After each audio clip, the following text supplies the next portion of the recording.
ଗୋଟେ ମୁହୂର୍ତ୍ତ ପାଇଁ ବଞ୍ଚିବାରେ କେତେ କାମ ହୁଏ କିଛି ଅସୁବିଧା ହେଇଯାଏ ମତେ ଭାରି ବ୍ୟସ୍ତ ଲାଗୁଛି ମତେ ଭାରି ବ୍ୟସ୍ତ ଲାଗୁଛି এই পছকু টিকে অনেক দিছিল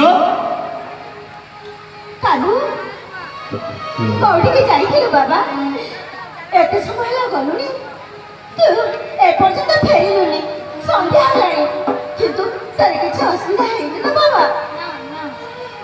কিছু হয়নি অসুবিধা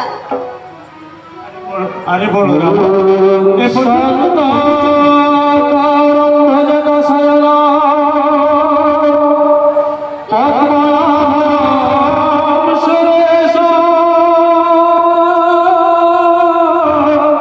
This